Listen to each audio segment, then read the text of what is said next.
Joining us now for World Brief and the review of some of the headlines of today's newspapers from around the world is Adefemi Akinsanya. Adefemi, good morning. Good morning. Good morning, Dr. Reuben. Good morning, Vinvai. Good morning to you all. I hope you're all doing well. Good morning, Rufai. Yeah. Alrighty, let me tell you what is happening around the world this morning. Naturally speaking, I know you've touched on it extensively at the beginning of this show, but once again in our World Brief, let's take a look at how these tariffs are affecting Nigeria, specifically Nigerian exports. Now, over the weekend, we do know that Nigeria's Minister of Industry, Trade and Investment, Dr. Jumoke Oduwole, did release a statement over the weekend talking about how Nigeria is now positioning itself in light of these tariffs. As we know, the United States has put a 14% tariff on Nigerian exports, and while she admits ramifications Nigerian economy for Nigerian businesses across the spectrum, especially if we're looking at small to medium enterprises, when we break down these numbers, when we break down these figures, there are also different opportunities that are coming off the back of this. And now, if we look at the current state of Nigeria's relationship with the United States when it comes to Nigeria's exports, what we do know is that the vast majority of Nigerian exports to the United States fall between 5 to 6 billion US dollars. The vast majority of that monies, of that trade, is within the oil sector, Nigerian's petroleum sector, these different types of exports. And so in addition to that, there are also the opportunity for non-oil exports and how they're going to perform in the light of this. Now, on its face, it's definitely going to have a negative impact. It's definitely going to be a cause for concern, a cause for uncertainty for different businesses across a spectrum of sizes. If we're looking at small to medium enterprises that do operate within Nigeria's non-oil sector, it's definitely going to be a difficult time ahead. But that's exactly the reason why the Ministry of Industry, Trade and Investment are looking at how Nigeria can diversify its trade options in light of what we're seeing from the United States. That being said, it's still very important for Nigeria to maintain a positive relationship with the United States. We did see, as I said, with this statement released by the Ministry of Industry, Trade and Investment, an image between her and the US ambassador just underscores the importance of this relationship. And while there is obviously going to be some difficulties, what we do also know is that Nigeria is very keen on maintaining and establishing very good ties with the United States because of this economic relationship that it has with it.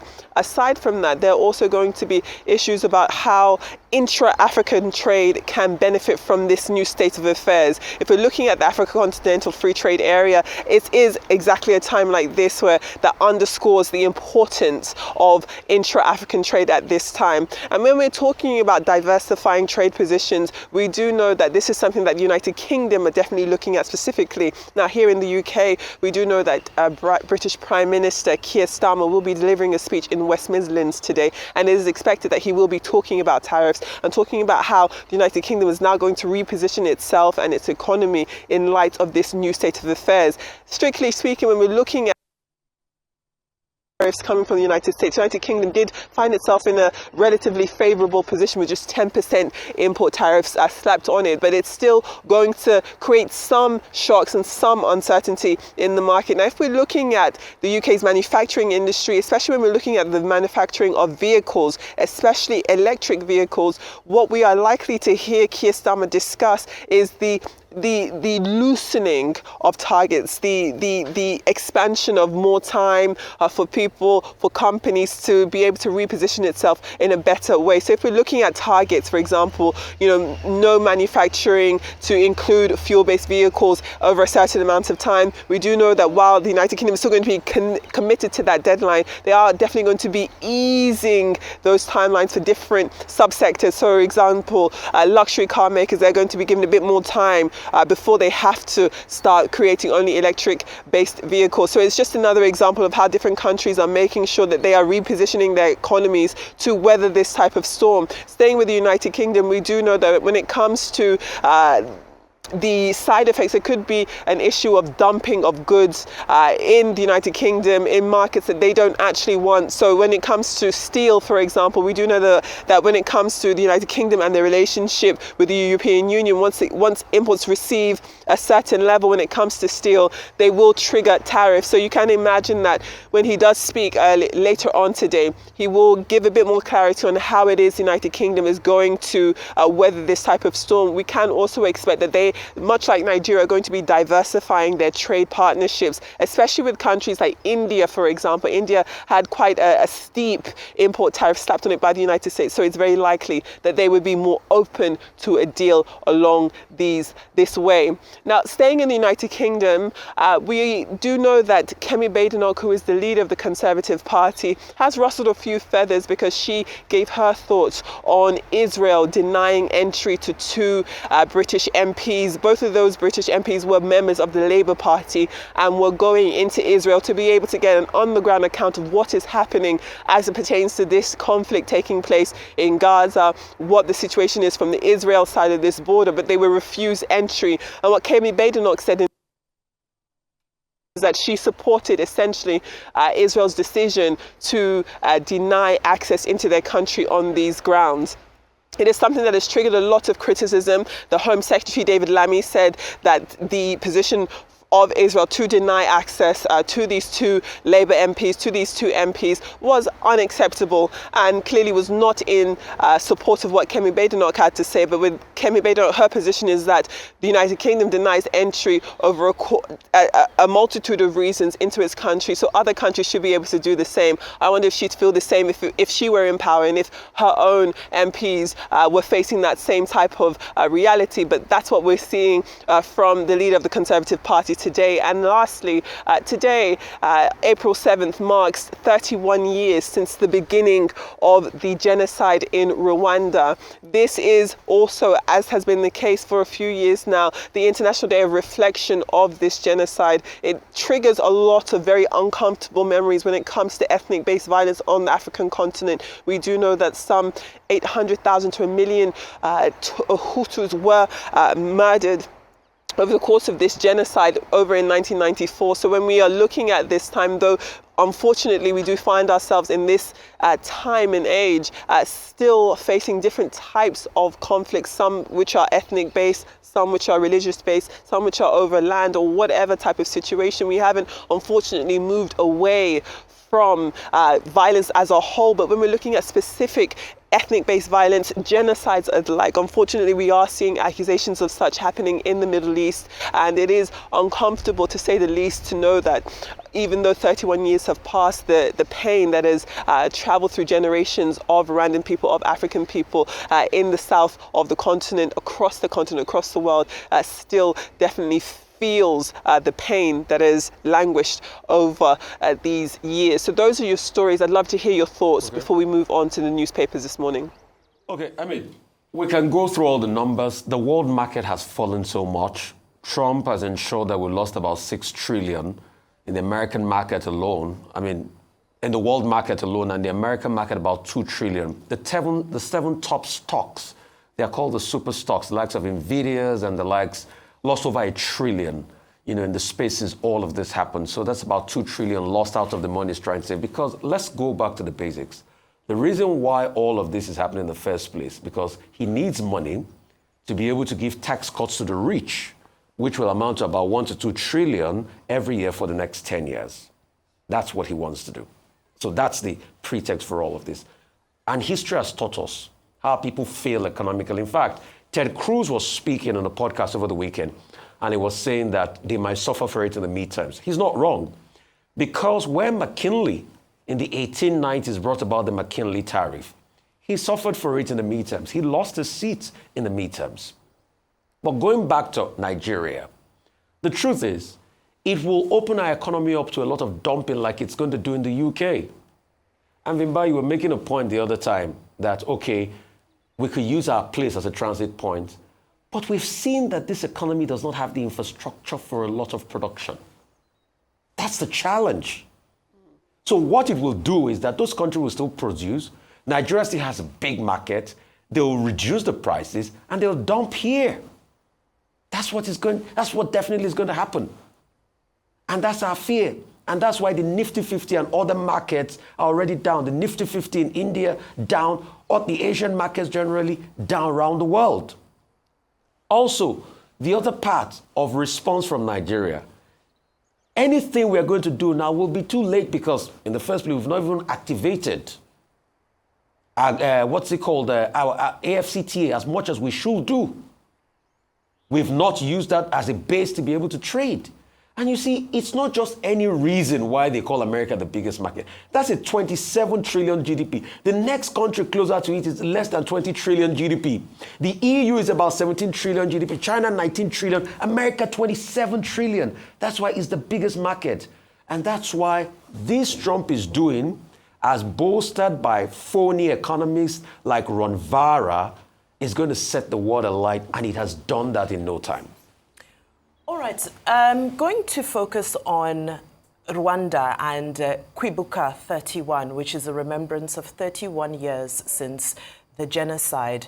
And yesterday, a conference was held in Kigali under the theme, When Never Again Fails, Continuation of Genocide Ideology.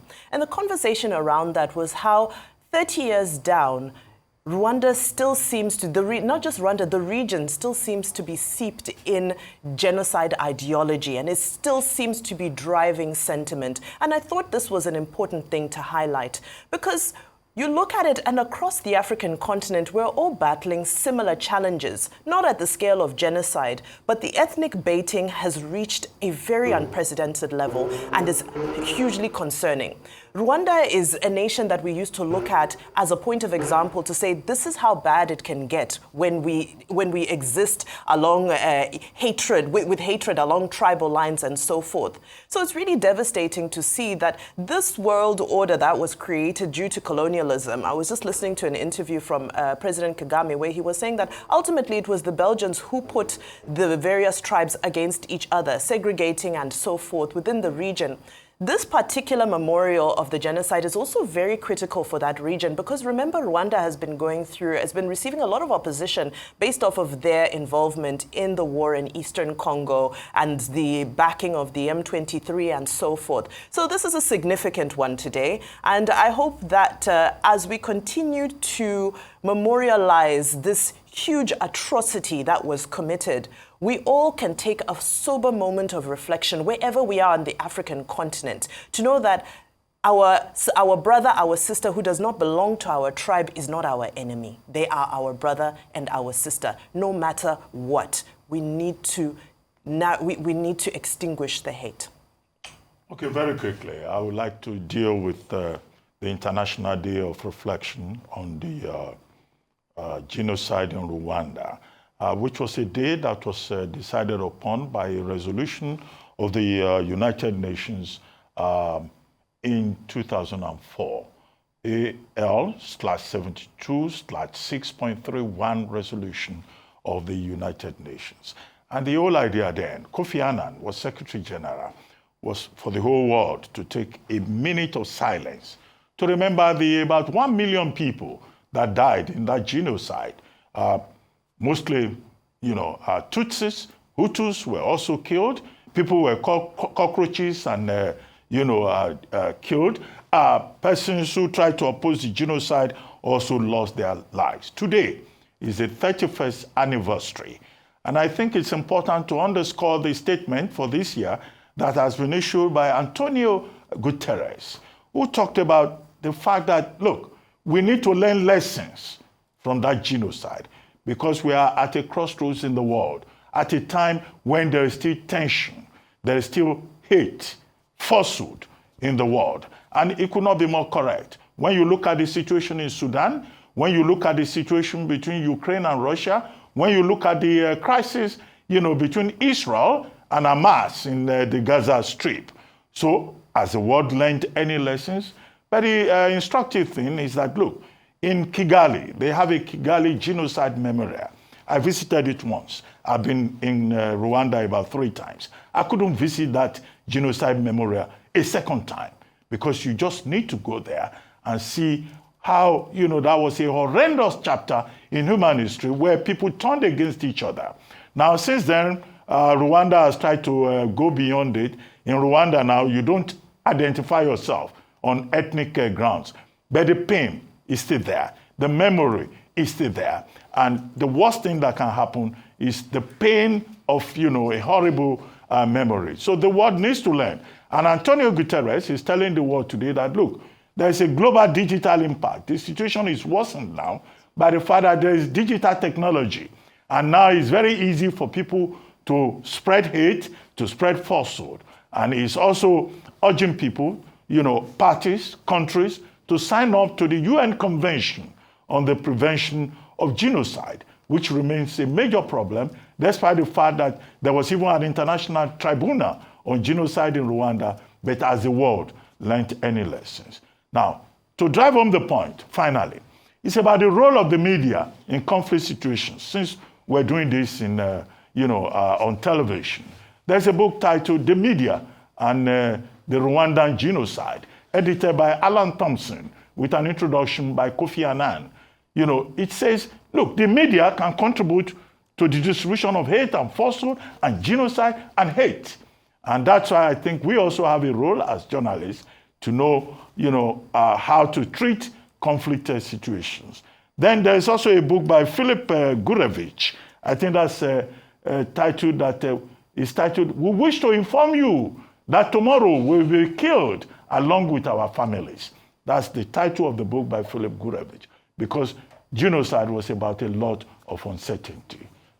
We hope that on this day of reflection, everybody will learn. As for the statement by Nigeria, by Minister Oduwole on the situation, it's just long on rhetoric and very short on specifics. But I mentioned before you came that, okay, I had an expert, on the program yesterday, This Day Live, and, he was of the opinion that, Nigeria should just take it easy. Maybe that's what Nigeria is doing, but all of that long speech, statement from Ministry of Trade, Industry and Investment, it's just long on rhetoric without any specifics. We will consult with counterparts in the US. Okay. We will consult with the WTO. What does that mean? Just surface statement without rigor. Well, we're hoping Dr. Reuben to speak one-on-one with Minister Oduwole at some point today. So hopefully we'll be able to press her on specifics so that we can get a better understanding of what she said.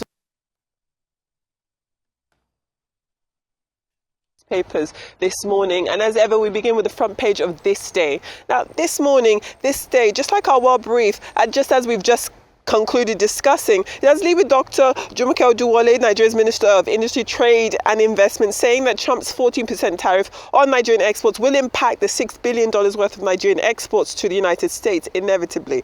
And as the ministry seeks to, boost its relationship with the United States, it does remain in talks with the World Trade Organization and for mutually beneficial outcomes. As I said, we're hoping to speak to the Honourable Minister at some point today and be able to press her on some specifics. Moving on to the New Telegraph, though. The New Telegraph leads with the Federal Workers Forum directing its state coordinators to begin immediate mobilization of workers for a nationwide protest scheduled to commence on the 22nd of April this month. Of course, this is should the federal government fail to pay their outstanding 5 months of wages to these people, among some other demands. Recall that the workers had earlier issued a 21-day ultimatum to the federal government demanding the payment of their 5 months, which is a 35,000 naira wage award owed to them, or risk national action by the union. So this is what we're seeing ahead of the 22nd of this month. Now, the Punch, in the same vein,